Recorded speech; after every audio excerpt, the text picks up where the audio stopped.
Alors, bonjour à toutes et à tous. Je vais faire cette fois-ci une suite de vidéos. Je vous avais présenté la vidéo sur la répartition de la population mondiale, mais cette fois-ci, je vais m'intéresser à la population française. Donc, pour commencer, toujours un petit peu la même chose. Vous avez une carte avec le territoire français et une légende sur le côté avec différents coups de couleur qui sont utilisés pour faire la différence de répartition sur le territoire français. Donc vous avez plusieurs répartitions comme sur la carte du monde, hein, ici qui vous est présentée. Donc vous avez la forte densité de population. Donc comme vous le voyez ici, ce qui est marqué par rapport à la forte densité de population, qu'est-ce qui peut expliquer qu'il y a une forte densité de population? C'est les grandes aires urbaines. Qu'est-ce qui peut expliquer qu'il y a une grande population? C'est les vallées fluviales. Alors c'est quoi une vallée fluviale? C'est souvent ce qui est au bord des océans. Donc ici par exemple. Ici vous avez une grande zone qui s'étend de la Normandie et qui va jusque les Pays Basques, proches de la frontière espagnole, où vous avez effectivement de grands ports maritimes. D'accord? Et donc là, ça peut par la suite avoir de grands échanges de marchandises avec d'autres territoires nationaux ou internationaux. Ok? On pourra faire une vidéo sur les grands ports maritimes et puis sur justement les échanges internationaux. Mais je vous avais déjà expliqué d'ailleurs une petite vidéo sur la mondialisation qui expliquait un petit peu tout ça. Ok? Donc déjà, je vais vous réexpliquer donc un petit peu ce que c'est qu'une aire urbaine. Alors, pour ceux qui n'ont pas pu visionner ma vidéo la dernière fois, donc, ça permettra effectivement de bien comprendre cette carte. Alors, donc une aire urbaine, pour rappel, c'est un espace qui se compose en plusieurs grands autres espaces. D'accord? Donc vous avez le centre-ville avec ensuite la périphérie où vous avez aux alentours d'autres grandes villes. C'est le cas par exemple de Lille avec la métropole lilloise. Si vous allez à Lille, vous allez avoir le grand centre-ville et aux alentours vous allez avoir toute la partie banlieue où il y a énormément un peu plus d'habitation, voilà, où il y a un petit peu moins de commerce, où c'est un petit peu moins vivant, mais vous avez toujours de quoi faire, de grands centres artistiques, de grands centres de loisirs, enfin bref, si vous voulez. Et ensuite, plus vous vous éloignez du centre-ville, et plus vous allez vers les campagnes. D'accord? Et donc, une aire urbaine, en fait, c'est un territoire qui se compose en plusieurs autres territoires urbains, tout simplement. Et donc, c'est pour ça que les aires urbaines, vous avez énormément de population. Parce que tout simplement, c'est un territoire qui se compose en plusieurs autres grands territoires.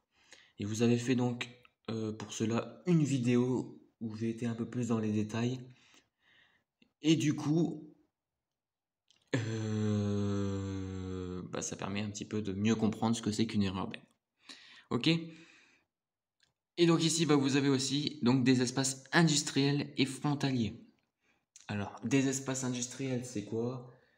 C'est des espaces où vous allez arriver à de grands centres touristiques, de grands centres, de grandes entreprises qui vont par exemple fabriquer, je sais pas moi, des produits artisanaux, ce qu'on appelle des entreprises agroalimentaires, ce qui va être consacré plus à l'agriculture, enfin bref. Des espaces industriels, c'est des grands centres de production qui vont permettre ensuite d'être acheminés vers d'autres endroits en France et même à l'international. Donc vous voyez, tout est lié, hein. Il y a des centres de production, il y a des centres voilà, industriels, donc c'est des centres de production. Il y a effectivement des vallées fluviales, il y a des grands ports maritimes, il y a des grandes villes avec les aires urbaines, il y a des territoires qui sont interconnectés, et donc forcément, eh ben, ce sont des endroits où il y aura de plus en plus de monde. Ok? Donc, en France, la forte densité de population, comme vous voyez sur la carte, elle est à Lille, hein. Elle est dans le nord, donc la partie nord de la France. Donc vous avez Paris, avec la capitale, avec effectivement la couronne périurbaine, les départements aussi qui sont interconnectés. Vous avez effectivement toute cette partie ouest de la France, hein, comme je vous avez expliqué. Pourquoi? Parce qu'ici, bah, vous avez de nombreux ports maritimes, vous avez aussi d'autres aires urbaines, comme Bordeaux, comme Nantes, comme La Rochelle, qui vont être interconnectés avec des plus petites villes, mais des villes aussi bien importantes qui vont apporter effectivement de la richesse et de l'économie.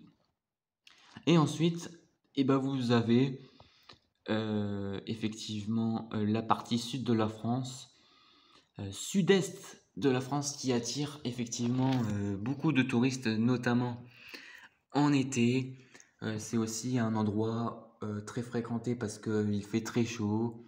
Il y a la mer, hein, bien évidemment. Vous avez la mer Méditerranée à proximité. Là aussi, bah, vous avez des grands ports, hein, comme à Marseille, hein, un magnifique port à Marseille, ou encore à Toulon. Et donc ici, voilà. Il y a le rugby aussi, hein, si vous aimez le RC Toulon. Moi, je suis fan de rugby, donc voilà. Voilà. Donc, ce sont tous des territoires qui sont interconnectés, où il y a de la production industrielle, de la transformation agroalimentaire, de grandes entreprises, de grandes startups qui y sont implantées, et aussi beaucoup de transports en commun, beaucoup de transports de marchandises, beaucoup de flux migratoires aussi, hein. Il y a ce qu'on appelle une dynamique en géographie, ça veut dire que il y a de nombreux déplacements. D'accord? Donc ici, par exemple, vous avez des flèches noires qui caractérisent les déplacements venant de l'Europe de l'Est vers les pays, vers le territoire français nord-est, et l'Asie aussi, hein, l'Afrique, avec des territoires des populations qui viennent remonter. D'ailleurs, par exemple, si on prend l'exemple des flux migratoires, avec aujourd'hui les populations des migrants d'Afrique, comme c'est des populations par exemple très peu aisées qui veulent faire la guerre, et ben vous avez de plus en plus d'Africains qui vont s'implanter en France et dans toute l'Europe pour justement essayer de retrouver du travail, de reconstituer effectivement une vie solide. Voilà, on ne va pas rentrer dans les détails parce qu'on n'est pas dans le thème de migration, mais justement cette migration a beaucoup d'influence sur le territoire français, tout simplement pourquoi? Parce que ça augmente tout simplement la population. D'accord? Ça peut expliquer aussi l'Afrique ici qui remonte, le pourquoi vous avez beaucoup de population aussi dans la partie sud de la France, ici. Ok? Donc tout ce qui est en rouge, hein, c'est là où il y a une grande concentration de population. Après, tout ce qui est en densité moyenne, ça veut dire que la population, comme j'avais déjà expliqué sur la précédente vidéo, elle est tout simplement moins importante parce que vous allez plus vers des territoires agricoles, ruraux, plus vers la campagne.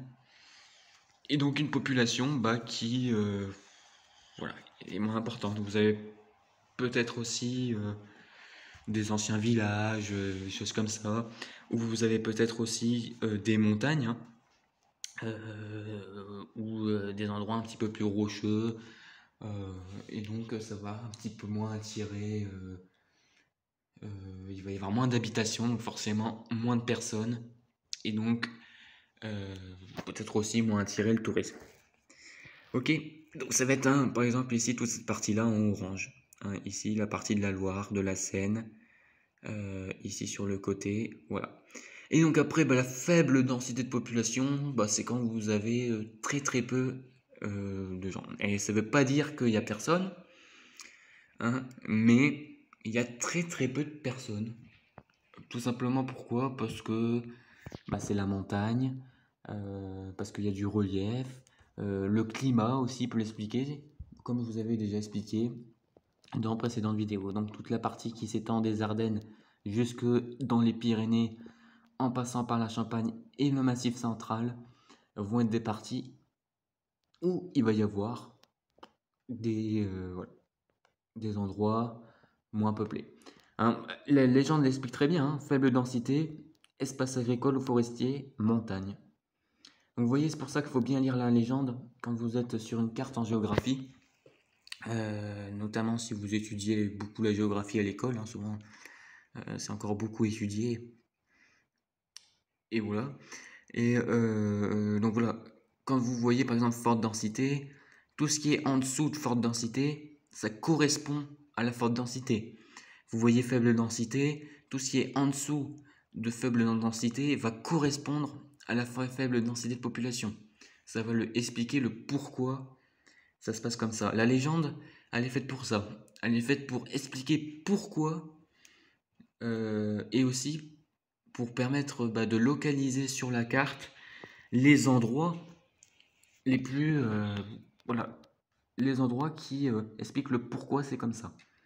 Hein, ici, quand vous lisez la légende, forte densité de population, pourquoi il y a une forte densité de population? Oula, j'ai peut-être fait un petit bug. Et, tout simplement parce que il y a des aires urbaines.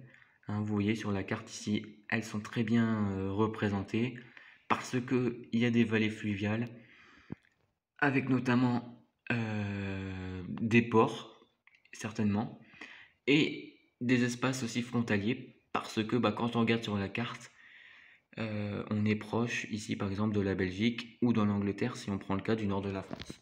Donc vous voyez, tout est fait pour être expliqué, pour expliquer, tout simplement. Ok. Voilà, donc toutes les flèches ici, vous avez, c'est les flux migratoires, donc les déplacements d'un endroit vers un autre. La migration, c'est ça, hein, c'est quand on va d'un endroit vers un autre. Donc ici, vous avez par exemple des migrations du nord vers le sud, hein, ici, et ici, du sud vers des populations du nord, avec notamment ici l'Afrique. D'accord. Et ici, des populations de l'est allant vers l'ouest. Voilà. Ok. Donc après, au Massif central, souvent ici, vous avez un solde naturel qui est négatif. Et vous avez aussi, au sud de cette ligne, ouais, solde migratoire. Donc positif, ça veut dire que il y a beaucoup de déplacements migratoires. Voilà. Donc j'ai fait un petit peu le tour de cette répartition. Sur le territoire français. N'hésitez pas à liker si vous avez bien aimé la vidéo, à mettre des commentaires si vous avez des questions ou des choses que j'ai pas très bien expliquées. Et n'hésitez pas, voilà, à visionner au maximum la vidéo. J'espère que ça pourra aider beaucoup de personnes du fond du cœur. Et voilà, je vous souhaite une bonne soirée à toutes et à tous. Et on se retrouvera donc pour une prochaine vidéo.